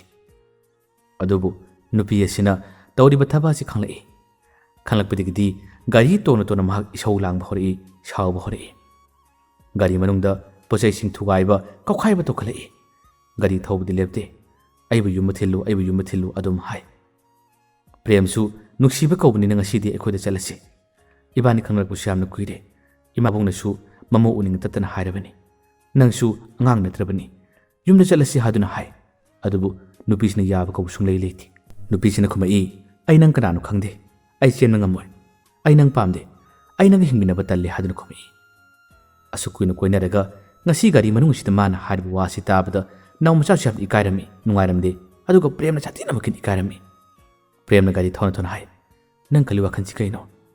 ꯏꯕꯥꯅꯤ ꯀꯨꯏꯅ ꯈꯪꯅꯔꯛꯂꯒ ꯅꯪꯅ ꯑꯗꯨꯒꯨꯝꯕ ꯋꯥꯈꯜ ꯑꯗꯨꯒꯨꯝꯕ ꯋꯥꯍꯩ ꯋꯥꯇꯥ ꯑꯩꯉꯣꯟꯗ ꯍꯥꯏꯔꯕ ꯍꯥꯏ ꯅꯨꯄꯤꯁꯤꯅ ꯍꯥꯏ ꯑꯩ ꯅꯪ ꯁꯨꯛꯄꯥꯝ ꯄꯥꯝꯗꯦ ꯑꯩ ꯅꯪꯒ ꯍꯤꯡꯃꯤꯟꯅꯕ ꯇꯜꯂꯤ ꯍꯥꯏꯗꯨꯅ ꯍꯥꯏ ꯑꯁꯨꯝꯅ ꯅꯨꯄꯤꯁꯤꯅ ꯌꯩꯈꯥꯏꯕ ꯊꯤꯡꯒꯥꯏꯕ ꯃꯅꯨꯡ ꯑꯁꯤꯗ ꯇꯧꯈꯠꯂꯛꯄꯗꯒꯤ ꯄꯥꯝꯕꯩ ꯂꯩꯇ꯭ꯔꯦ꯫ ꯄ꯭ꯔꯦꯝꯅ ꯒꯥꯔꯤꯁꯤ ꯊꯧꯔꯒ ꯂꯥꯛꯂꯒ ꯃꯈꯣꯏꯒꯤ ꯃꯆꯦ ꯑꯃꯒꯤ ꯃꯌꯨꯝꯗ ꯉꯥꯛꯇꯪ ꯊꯩꯅꯕ ꯇꯧꯏ꯫ ꯑꯗꯨꯗꯁꯨ ꯅꯨꯄꯤꯁꯤꯅ ꯑꯀꯟꯕ ꯋꯥ ꯌꯥꯝꯅ ꯍꯥꯏ, ꯅꯠꯇ꯭ꯔꯕꯗꯤ ꯄꯨꯂꯤꯁ ꯇꯥꯛꯀꯅꯤ, ꯅꯈꯣꯏ ꯈꯨꯗꯤꯡꯃꯛ ꯑꯋꯥꯕ ꯇꯥꯍꯟꯒꯅꯤ ꯍꯥꯏꯗꯨꯅ ꯑꯀꯟꯕ ꯋꯥ ꯍꯥꯏꯔꯛꯈꯤ꯫ ꯀꯔꯤ ꯇꯧꯅꯤ? ꯑꯍꯤꯡ ꯂꯦꯜꯂꯕꯗꯤ ꯅꯣꯡꯉꯥꯜꯂꯒ ꯑꯗꯨꯝ ꯊꯦꯝꯂꯒ ꯌꯥꯒꯗ꯭ꯔꯥ ꯍꯥꯏꯗꯨꯅ ꯈꯟꯕꯅꯤ꯫ ꯑꯗꯨꯕꯨ ꯐꯅ ꯀꯟꯅ ꯊꯦꯝꯅꯕ ꯍꯣꯠꯅꯕꯅꯤ꯫ ꯔꯥꯅꯤꯅ ꯌꯥꯕ ꯀꯧꯕ ꯁꯨꯡꯂꯩ ꯂꯩꯇ꯭ꯔꯦ꯫ ꯍꯟꯗꯅ ꯄ꯭ꯔꯦꯝ ꯑꯃꯗꯤ ꯆꯠꯃꯤꯟꯅꯔꯤꯕ ꯈꯨꯗꯤꯡꯃꯛꯁꯤꯡ ꯑꯁꯤ ꯈꯨꯗꯣꯡꯊꯤꯕ ꯇꯥꯍꯟꯕꯒꯤ ꯃꯑꯣꯡꯗꯧꯅ ꯅꯨꯄꯤꯁꯤꯅ ꯇꯧꯔꯛꯄꯗꯒꯤꯗꯤ ꯃꯈꯣꯏꯁꯤ ꯀꯔꯤꯃꯠꯇ ꯄꯥꯝꯕꯩ ꯂꯩꯇ꯭ꯔꯦ꯫ ꯅꯨꯄꯤ ꯑꯁꯤꯅ ꯅꯝꯗꯅ ꯃꯥꯒꯤ ꯌꯨꯝꯒꯤ ꯃꯤꯁꯤꯡꯗ ꯐꯣꯟ ꯇꯧꯈ꯭ꯔꯦ꯫ ꯑꯗꯨꯒ ꯃꯥꯕꯨ ꯂꯧꯕ ꯂꯥꯛꯎ ꯍꯥꯏꯗꯨꯅ ꯂꯩꯐꯝ ꯐꯥꯎꯕ ꯍꯥꯏꯈ꯭ꯔꯦ꯫ ꯃꯥꯒꯤ ꯌꯨꯝꯒꯤ ꯃꯤꯁꯤꯡ ꯃꯥꯕꯨ ꯂꯧꯕ ꯂꯥꯛꯈꯤ꯫ ꯄ꯭ꯔꯦꯝ ꯑꯃꯗꯤ ꯅꯥꯎꯃꯆꯥ ꯃꯈꯣꯏꯒꯤ ꯃꯆꯦꯁꯤꯡ ꯌꯥꯝꯅ ꯊꯋꯥꯏ ꯋꯥꯔꯝꯃꯤ꯫ ꯅꯨꯄꯤꯁꯤꯅ ꯍꯥꯏꯔꯦ, ꯅꯈꯣꯏ ꯁꯤꯗ ꯂꯩꯒꯅꯨ, ꯅꯈꯣꯏ ꯆꯠꯈ꯭ꯔꯣ, ꯑꯗꯨꯒ ꯏꯆꯦ ꯅꯪꯗꯤ ꯂꯩꯕꯤꯌꯨ, ꯅꯈꯣꯏꯅꯤ ꯆꯠꯈ꯭ꯔꯣ, ꯑꯩꯅ ꯐꯅꯕ ꯍꯥꯏꯔꯒꯦ, ꯑꯩ ꯏꯃꯥꯟꯅꯕꯒꯤꯗ ꯂꯥꯛꯄꯅꯤ ꯍꯥꯏꯔꯒꯦ ꯍꯥꯏꯗꯨꯅ ꯅꯨꯄꯤꯁꯤꯅ ꯍꯥꯏꯕꯗꯒꯤ ꯄ꯭ꯔꯦꯝ ꯑꯃꯗꯤ ꯃꯥꯒꯤ ꯃꯃꯥꯟꯅꯕꯤ ꯊꯥꯗꯣꯛꯈ꯭ꯔꯦ꯫ ꯅꯨꯄꯤꯁꯤ ꯑꯃꯅ ꯄꯨꯔꯛꯂꯒ ꯇꯧꯔꯤꯕ ꯊꯧꯑꯣꯡ ꯑꯁꯤ ꯌꯦꯡꯉꯨ꯫ ꯌꯨꯝꯒꯤ ꯃꯤꯁꯤꯡ ꯂꯥꯛꯈ꯭ꯔꯦ, ꯑꯗꯨꯒ ꯅꯨꯄꯤ ꯑꯁꯤ ꯃꯈꯣꯏꯅ ꯄꯨꯔꯒ ꯆꯠꯈꯤ꯫ ꯑꯁꯨꯛ ꯀꯨꯏꯅ ꯀꯣꯏꯅꯕ ꯅꯨꯡꯁꯤꯅꯔꯒ ꯃꯥꯅ ꯇꯧꯔꯤꯕ ꯁꯥꯖꯠ ꯑꯁꯤ ꯀꯅꯥꯒꯤ ꯊꯃꯣꯏꯅ ꯄꯦꯡꯒꯅꯤ? ꯃꯊꯪꯒꯤ ꯅꯨꯃꯤꯠꯇ ꯃꯈꯣꯏꯒꯤ ꯅꯨꯄꯤ ꯃꯌꯨꯝꯒꯤ ꯌꯨꯝꯒꯤ ꯃꯤꯁꯤꯡꯗꯒꯤ ꯀꯣꯜ ꯂꯥꯛꯂꯦ, ꯄꯥꯎ ꯐꯔꯛꯂꯦ꯫ ꯍꯣꯔꯦꯟ ꯅꯨꯃꯤꯗꯥꯡꯒꯤ ꯃꯇꯝꯗ ꯅꯈꯣꯏ ꯂꯥꯛꯀꯗꯕꯅꯤ ꯍꯥꯏꯗꯨꯅ ꯀꯧꯔꯛꯈꯤ꯫ ꯅꯨꯃꯤꯗꯥꯡꯒꯤ ꯃꯇꯝꯗ ꯂꯥꯛꯂꯦ꯫ ꯂꯥꯛꯂꯒ ꯋꯥꯔꯤ ꯁꯥꯟꯅꯕꯗ ꯅꯨꯄꯥ ꯃꯆꯥ ꯑꯁꯤ ꯑꯩꯈꯣꯏꯒ ꯋꯥꯔꯤ ꯁꯥꯟꯅꯒꯦ ꯍꯥꯏꯗꯨꯅ ꯀꯥ ꯑꯃꯗ ꯄꯨꯁꯤꯟꯈ꯭ꯔꯦ꯫ ꯑꯗꯨꯒ ꯃꯈꯣꯏꯒꯤ ꯑꯍꯜꯁꯤꯡ, ꯀꯀꯥꯁꯤꯡꯅ ꯅꯨꯄꯥ ꯑꯁꯤꯕꯨ ꯃꯈꯥꯖꯥꯏꯗ ꯊꯥꯗꯨꯅ ꯌꯥꯝꯅ ꯆꯩꯈꯤ, ꯉꯥꯡꯈꯤ꯫ ꯅꯨꯄꯤ ꯀꯣꯏꯕꯗ ꯃꯁꯥꯅ ꯌꯥꯗꯕ ꯅꯨꯄꯤ ꯀꯩꯗꯧꯉꯩꯗ ꯐꯥꯔꯒ ꯆꯦꯡꯉꯦ ꯈꯟꯒꯅꯨ, ꯃꯗꯨꯒꯤ ꯀꯦꯁ ꯌꯥꯝꯅ ꯆꯥꯎꯕꯅꯤ, ꯅꯪꯒꯤ ꯊꯕꯛ ꯐꯥꯎꯕ ꯑꯩꯈꯣꯏꯅ ꯊꯥꯗꯠꯄ ꯌꯥꯔꯕꯅꯤ, ꯑꯗꯨꯕꯨ ꯑꯗꯨꯗꯤ ꯇꯧꯕꯤꯔꯔꯣꯏ꯫ ꯑꯁꯨꯝꯅ ꯑꯀꯟꯕ ꯋꯥ, ꯁꯥꯊꯤꯕ ꯋꯥ ꯀꯌꯥ ꯑꯃꯁꯨ ꯉꯥꯡꯂꯒ ꯃꯥꯕꯨ ꯐꯨꯕꯤꯔꯛꯈꯤ, ꯆꯩꯕꯤꯔꯛꯈꯤ꯫ ꯃꯁꯤꯗꯒꯤ ꯃꯈꯣꯏ ꯄꯨꯟꯅ ꯌꯨꯝꯗ ꯂꯥꯛꯂꯦ꯫ ꯄ꯭ꯔꯦꯝ ꯁꯥꯊꯤꯅ ꯋꯥꯈꯜ ꯅꯨꯡꯉꯥꯏꯈꯤꯗꯦ, ꯌꯥꯝꯅ ꯏꯀꯥꯏꯈꯤ꯫ ꯑꯩꯒꯤ ꯅꯨꯡꯁꯤꯖꯕꯤ ꯅꯨꯄꯤꯃꯛꯅ ꯑꯁꯨꯝꯅ ꯑꯩꯉꯣꯟꯗ ꯇꯧꯔꯛꯄ ꯍꯥꯏꯗꯨꯅ ꯃꯍꯥꯛ ꯌꯥꯝꯅ ꯀꯞꯈꯤ꯫ ꯆꯦꯡꯒꯗꯧꯔꯤꯕ ꯅꯨꯃꯤꯠ ꯑꯁꯤꯃꯛꯇꯗꯁꯨ ꯃꯈꯣꯏ ꯄꯨꯟꯅ ꯀꯣꯏꯃꯤꯟꯅꯕ, ꯐꯝꯃꯤꯟꯅꯕ ꯃꯇꯝꯗ ꯅꯨꯄꯤ ꯑꯁꯤꯅ ꯃꯥꯒꯤ ꯃꯃꯥꯗꯨ ꯃꯁꯥ ꯉꯝꯗꯕꯗ ꯄꯩꯁꯥ ꯌꯥꯝꯅ ꯆꯪꯈꯤ, ꯑꯩ ꯅꯉꯣꯟꯗꯒꯤ ꯄꯩꯁꯥ ꯈꯤꯇ ꯋꯥꯏꯒꯦ ꯍꯥꯏꯗꯨꯅ ꯐꯥꯎꯕ ꯅꯨꯃꯤꯠ ꯑꯁꯤꯃꯛꯇꯗ ꯄ꯭ꯔꯦꯝꯗꯒꯤ ꯃꯥꯅ ꯂꯨꯄꯥ 30,000 ꯑꯃꯁꯨ ꯀꯥꯞꯍꯟꯈꯤ꯫ ꯑꯗꯨꯒ ꯃꯈꯣꯏ ꯆꯥꯃꯤꯟ ꯊꯛꯃꯤꯟꯅꯕ ꯂꯣꯏꯔꯕ ꯃꯇꯨꯡꯗ ꯑꯃꯨꯛ ꯍꯟꯅ ꯄ꯭ꯔꯦꯝꯅ ꯃꯥꯕꯨ ꯄꯨꯔꯒ ꯂꯥꯛꯈꯤꯕꯅꯤ, ꯃꯁꯥꯅ ꯌꯥꯔꯅꯤ ꯈꯟꯗꯨꯅ꯫ ꯑꯗꯨꯕꯨ ꯈꯜꯂꯨꯕꯅ ꯑꯃ, ꯑꯣꯏꯔꯛꯄꯅ ꯑꯃꯅꯤ꯫ ꯃꯇꯝ ꯈꯔ ꯍꯧꯈ꯭ꯔꯦ꯫ ꯃꯇꯝ ꯈꯔꯒꯤ ꯃꯇꯨꯡꯗ ꯅꯨꯄꯤ ꯑꯁꯤ ꯃꯉꯣꯟꯗ ꯐꯣꯟꯗꯤ ꯇꯧꯔꯛꯈꯤ, ꯑꯗꯨꯒ ꯄ꯭ꯔꯦꯝꯕꯨ ꯊꯦꯝꯕꯗꯨꯅ ꯇꯧꯏ꯫ ꯄ꯭ꯔꯦꯝ ꯃꯥꯕꯨ ꯌꯥꯝꯅ ꯁꯥꯎꯏ꯫ ꯅꯪꯗꯤ ꯑꯩꯕꯨ ꯅꯨꯡꯁꯤꯕ ꯅꯠꯇꯦ, ꯑꯩꯒ ꯑꯁꯨꯛ ꯀꯨꯏꯅ ꯈꯪꯅꯔꯒ ꯑꯩꯒꯤ ꯁꯛꯃꯥꯏ ꯐꯥꯎꯕ ꯉꯥꯛꯇꯕ, ꯑꯩꯒꯤ ꯁꯛꯃꯥꯏ ꯌꯦꯡꯗꯕ, ꯅꯈꯣꯏꯒꯤ ꯑꯍꯜꯁꯤꯡꯗ ꯑꯩꯕꯨ ꯀꯧꯍꯜꯂꯒ ꯈꯨꯠ ꯊꯥꯍꯟꯕ ꯍꯥꯏꯗꯨꯅ ꯃꯥꯅ ꯅꯨꯄꯤꯁꯤ ꯌꯥꯝꯅ ꯁꯥꯎꯏ꯫ ꯅꯨꯄꯤ ꯑꯁꯤꯗ ꯉꯥꯡꯉꯤ꯫ ꯅꯨꯄꯤ ꯑꯁꯤꯅ ꯍꯥꯏ, ꯑꯩ ꯌꯨꯝ ꯄꯥꯟꯕ ꯌꯥꯗꯦ, ꯑꯗꯨꯒ ꯑꯩꯈꯣꯏꯒꯤ ꯆꯠꯅꯕꯤꯗ ꯆꯦꯟ ꯆꯣꯡꯕ ꯌꯥꯗꯦ, ꯍꯥꯏꯖꯔꯒ ꯂꯨꯍꯣꯡꯕ ꯄꯥꯝꯃꯤ ꯍꯥꯏ꯫ ꯃꯇꯝ ꯑꯁꯤꯗ ꯄ꯭ꯔꯦꯝꯒꯤ ꯃꯃꯥꯅ ꯍꯥꯏ, ꯑꯩꯒꯤ ꯆꯥꯗꯤ ꯋꯥꯈꯜ ꯍꯦꯟꯖꯤꯟꯅ ꯈꯟꯕꯁꯨ ꯌꯥꯗꯕꯅꯤ, ꯀꯩꯅꯣꯝꯃ ꯇꯧꯕꯅꯤ, ꯏꯕꯦꯝꯃ ꯍꯧꯖꯤꯛꯁꯨ ꯑꯩꯈꯣꯏ ꯀꯔꯤꯃꯠꯇ ꯈꯜꯂꯣꯏ, ꯅꯪꯅꯕꯨ ꯌꯥꯔꯕꯗꯤ ꯏꯆꯥꯁꯤꯒ ꯅꯕꯥꯅꯤ ꯂꯨꯍꯣꯡꯅꯕ ꯊꯕꯛ ꯊꯣꯛꯅꯕ ꯇꯧꯁꯤ ꯍꯥꯏ꯫ ꯃꯇꯝ ꯑꯁꯤꯗ ꯅꯨꯄꯤ ꯑꯁꯤꯅ ꯋꯥꯁꯤ ꯂꯩꯊꯣꯛꯅꯕ ꯑꯗꯨꯝ ꯇꯧꯔꯒ ꯂꯩꯔꯝꯃꯤ꯫ ꯃꯥꯅ ꯇꯧꯔꯤꯕꯁꯦ ꯑꯍꯦꯟꯕ ꯂꯝꯕꯤ ꯑꯃ ꯌꯦꯡꯕꯒꯤ ꯃꯑꯣꯡ ꯑꯃꯁꯨ ꯇꯧꯏ꯫ ꯄ꯭ꯔꯦꯝꯁꯨ ꯊꯦꯝꯕ, ꯄ꯭ꯔꯦꯝꯁꯨ ꯊꯥꯗꯣꯛꯄꯒꯤ ꯋꯥꯈꯟꯁꯨ ꯅꯠꯇꯦ꯫ ꯑꯗꯨꯕꯨ ꯃꯤꯕꯨ ꯑꯁꯨꯝ ꯀꯌꯥꯝ ꯀꯨꯏꯅ ꯊꯦꯝꯂꯒ ꯂꯩꯕ ꯌꯥꯒꯅꯤ? ꯄ꯭ꯔꯦꯝꯒꯤꯗꯤ ꯃꯃꯥ ꯃꯄꯥꯅ ꯃꯃꯧ ꯄꯥꯝꯂꯤꯕꯅꯤ꯫ ꯀꯨꯏꯁꯤꯜꯂꯛꯄꯗꯒꯤꯗꯤ ꯃꯃꯥ ꯃꯄꯥ ꯌꯥꯝꯅ ꯁꯥꯎꯔꯛꯏ꯫ ꯏꯆꯥꯕꯨꯁꯨ ꯃꯈꯣꯏꯅ ꯀꯧꯗꯨꯅ ꯐꯨꯕꯤꯕ, ꯑꯗꯨꯒ ꯅꯨꯄꯤ ꯃꯁꯥꯃꯛꯅꯁꯨ ꯋꯥꯔꯦꯞ ꯂꯧꯕꯁꯨ ꯉꯝꯗꯕ, ꯃꯁꯤꯒꯤ ꯅꯨꯄꯤ ꯑꯁꯤ ꯑꯩꯈꯣꯏ ꯄꯥꯝꯗꯦ ꯍꯥꯏꯕꯒꯤ ꯋꯥꯈꯜ ꯑꯃ ꯈꯜꯂꯛꯏ꯫ ꯀꯣꯟꯅꯊꯪꯗ ꯄ꯭ꯔꯦꯝꯒꯤꯗꯃꯛꯇꯅꯤ ꯍꯥꯏꯗꯨꯅ ꯃꯔꯤ ꯃꯇꯥꯁꯤꯡꯅ ꯅꯨꯄꯤ ꯑꯃ ꯁꯤꯟꯕꯤꯔꯛꯏ, ꯈꯪꯅꯍꯟꯅꯕ ꯍꯣꯠꯅꯈꯤ꯫ ꯊꯃꯣꯏ ꯁꯦꯡꯕ, ꯑꯋꯥꯕ ꯃꯤꯒꯤꯗꯤ ꯑꯆꯨꯝꯕ ꯑꯐꯕ ꯑꯃꯨꯛ ꯊꯦꯡꯅꯩ ꯍꯥꯏꯕꯗꯨꯅꯤ꯫ ꯄ꯭ꯔꯦꯝꯒꯤ ꯏꯆꯝ ꯆꯝꯖꯕ ꯊꯃꯣꯏ ꯁꯦꯡꯕ ꯃꯇꯧ ꯑꯁꯤꯗ ꯃꯄꯨ ꯃꯥꯅ ꯊꯥꯕꯤꯔꯛꯄ ꯆꯞ ꯃꯥꯟꯅꯈ꯭ꯔꯦ꯫ ꯁꯦꯝꯕꯤꯔꯤꯕ ꯅꯨꯄꯤ ꯑꯁꯤ ꯌꯥꯝꯅ ꯐꯕ, ꯃꯁꯛꯁꯨ ꯀꯔꯤꯃꯠꯇ ꯇꯥꯗꯕ ꯅꯨꯄꯤ ꯑꯃ ꯑꯣꯏꯔꯝꯃꯤ꯫ ꯑꯗꯨꯕꯨ ꯄ꯭ꯔꯦꯝꯗꯤ ꯅꯨꯄꯤ ꯀꯣꯏꯌꯨ ꯍꯥꯏꯕ ꯌꯥꯗꯕꯅꯤ꯫ ꯃꯃꯥꯟꯅꯕꯅꯁꯨ ꯌꯥꯝꯅ ꯇꯣꯏꯅ ꯍꯥꯏꯔꯦ, ꯑꯍꯜꯁꯤꯡꯅꯁꯨ ꯍꯥꯏꯕꯗꯒꯤ ꯋꯥꯔꯤ ꯁꯥꯟꯅꯔꯨꯔꯦ꯫ ꯋꯥꯔꯤ ꯁꯥꯟꯅꯕ ꯃꯇꯝꯗ ꯃꯥꯒꯤ ꯍꯥꯟꯅ ꯅꯨꯡꯁꯤꯅꯔꯝꯕ ꯅꯨꯄꯤ ꯑꯗꯨꯒ ꯅꯧꯅ ꯁꯥꯟꯅꯔꯤꯕ ꯅꯨꯄꯤ ꯑꯁꯤꯒꯗꯤ ꯁꯥꯊꯤꯅ ꯈꯦꯠꯅꯩ, 100% ꯈꯦꯠꯅꯩ꯫ ꯅꯧꯅ ꯁꯥꯟꯅꯔꯤꯕ ꯅꯨꯄꯤ ꯑꯁꯤ ꯃꯤ ꯑꯃꯗ ꯀꯔꯤ ꯋꯥꯍꯩ ꯍꯥꯏꯒꯅꯤ, ꯀꯔꯝꯕ ꯋꯥꯍꯩ ꯋꯥꯇꯥ ꯁꯤꯖꯤꯟꯅꯒꯅꯤ ꯄꯨꯟꯅ ꯈꯪꯉꯝꯃꯤ꯫ ꯋꯥꯔꯤ ꯃꯇꯝ ꯈꯔ ꯁꯥꯟꯅꯔꯛꯄꯗ ꯄ꯭ꯔꯦꯝꯒꯤ ꯑꯋꯥꯕꯁꯤꯡ ꯇꯞꯅ ꯇꯞꯅ ꯀꯥꯎꯕ ꯍꯧꯔꯛꯏ꯫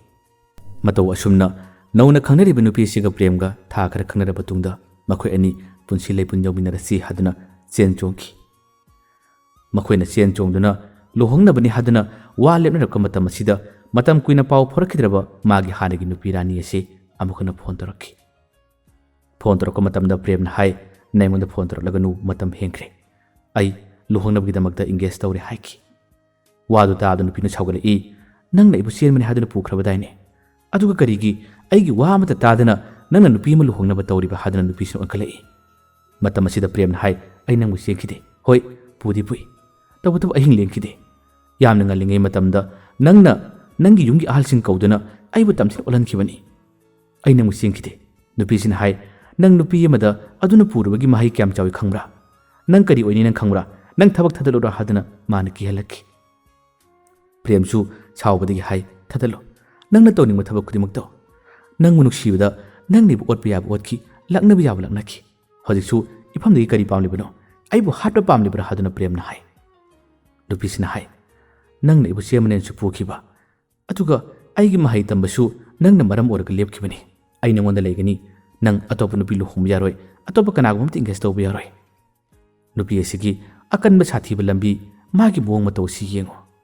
ꯑꯗꯨꯕꯨ ꯀꯣꯟꯅ ꯊꯪꯗꯗꯤ ꯅꯨꯄꯤꯁꯤꯅ ꯇꯧꯔꯤꯕ ꯊꯕꯛ ꯑꯁꯤ ꯃꯥꯒꯤ ꯑꯇꯣꯞꯄ ꯊꯥꯡꯂꯤꯕ ꯂꯝꯕꯤꯁꯤꯡ ꯑꯗꯨ ꯃꯥꯏ ꯄꯥꯛꯂꯛꯇ꯭ꯔꯕ ꯅꯨꯄꯥꯁꯤꯡ ꯑꯗꯨꯅ ꯃꯥꯒꯤ ꯅꯦꯆꯔ, ꯃꯥꯒꯤ ꯋꯥꯍꯩ ꯋꯥꯇꯥꯁꯤꯡ ꯑꯗꯨ ꯈꯪꯂꯛꯄꯗꯒꯤ ꯄꯨꯟꯅ ꯃꯥꯏ ꯂꯩꯈꯤꯕ ꯉꯥꯛꯇ ꯑꯣꯏꯅ ꯇꯧꯔꯝꯃꯤ꯫ ꯃꯁꯤꯗꯒꯤ ꯂꯝꯕꯤ ꯂꯩꯔꯛꯇ꯭ꯔꯕꯗ ꯄ꯭ꯔꯦꯝꯗ ꯑꯃꯨꯛ ꯍꯟꯅ ꯃꯥꯅ ꯑꯣꯟꯁꯤꯜꯂꯛꯄꯒꯤ ꯃꯑꯣꯡ ꯑꯗꯨ ꯑꯣꯏꯔꯝꯃꯤ꯫ ꯃꯁꯤꯒꯤ ꯋꯥꯔꯤ ꯑꯁꯤ ꯀꯣꯟꯅ ꯈꯪꯅꯔꯛꯄꯅꯤ꯫ ꯌꯥꯝꯅ ꯇꯣꯏꯅ ꯄ꯭ꯔꯦꯝꯅ ꯃꯥꯅ ꯐꯣꯟ ꯇꯧꯔꯛꯈꯤ, ꯊꯦꯝꯅꯕ, ꯋꯥꯈꯜ ꯄꯨꯛꯅꯤꯡ ꯑꯣꯟꯅꯕ ꯌꯥꯝꯅ ꯇꯣꯏꯅ ꯍꯣꯠꯅꯈꯤ꯫ ꯑꯗꯨꯕꯨ ꯑꯁꯣꯝꯗ ꯅꯧꯅ ꯂꯣꯏꯅꯔꯤꯕ ꯅꯨꯄꯤ ꯑꯁꯤꯒ ꯆꯦꯟ ꯆꯣꯡꯅꯕ ꯂꯨꯍꯣꯡꯕꯒꯤ ꯃꯇꯝ ꯂꯦꯞꯂꯕꯅꯤꯅ ꯅꯨꯄꯤ ꯑꯁꯤꯅ ꯐꯅ ꯐꯣꯟ ꯇꯧꯔꯛꯂꯕꯁꯨ ꯄ꯭ꯔꯦꯝꯗ ꯃꯃꯥꯟꯅꯕꯁꯤꯡꯅ ꯍꯥꯏꯕ, ꯑꯍꯜ ꯂꯃꯟꯁꯤꯡꯅ ꯍꯥꯏꯕꯗ ꯄ꯭ꯔꯦꯝ ꯅꯨꯄꯤꯁꯤꯕꯨ ꯐꯅ ꯅꯨꯡꯁꯤꯈ꯭ꯔꯕꯁꯨ ꯋꯥꯔꯧꯈꯤꯕ ꯀꯌꯥ ꯑꯗꯨꯅ ꯃꯥꯒꯤ ꯐꯣꯟ ꯄꯥꯏꯈꯤꯗꯦ, ꯋꯥꯔꯤ ꯃꯈꯥ ꯇꯥꯅ ꯁꯥꯟꯅꯈꯤꯗꯦ꯫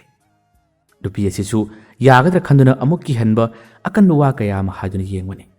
ꯀꯣꯟꯅ ꯊꯪꯗꯗꯤ ꯄ꯭ꯔꯦꯝꯒꯤ ꯊꯃꯣꯏ ꯑꯁꯤ ꯅꯨꯡꯒꯨꯝꯅ ꯀꯟꯈꯤꯕ, ꯋꯥꯔꯧꯈꯤꯕ ꯍꯦꯟꯕꯗꯨꯅ ꯅꯨꯄꯤꯁꯤꯅ ꯐꯅ ꯀꯟꯅ ꯊꯣꯠ ꯅꯧꯅꯕ ꯊꯦꯝꯅꯕ ꯍꯥꯏꯔꯕꯁꯨ ꯌꯥꯈꯤꯔꯝꯗꯦ꯫ ꯃꯍꯥꯛꯅ ꯇꯧꯔꯤꯕ, ꯃꯍꯥꯛꯅ ꯊꯥꯡꯂꯤꯕ ꯈꯣꯡꯊꯥꯡ ꯑꯁꯤꯗꯤ ꯂꯩꯆꯤꯟꯗ ꯇꯦꯟ ꯀꯥꯞꯄ ꯀꯨꯝꯈꯤ꯫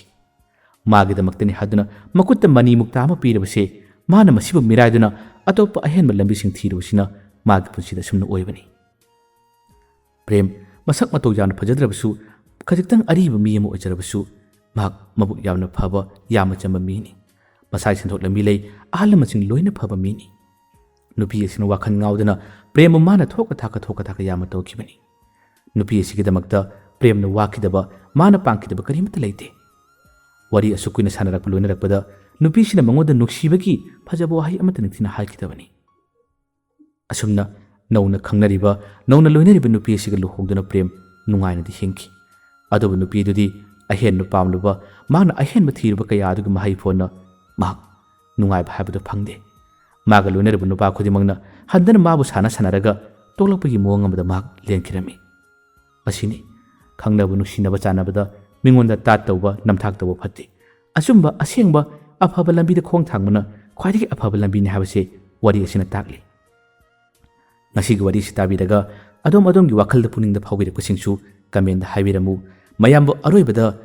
ꯗꯥꯟ ꯈꯨꯃꯟꯅ ꯑꯃꯨꯛ ꯍꯟꯅ ꯈꯨꯔꯨꯝꯖꯔꯤ꯫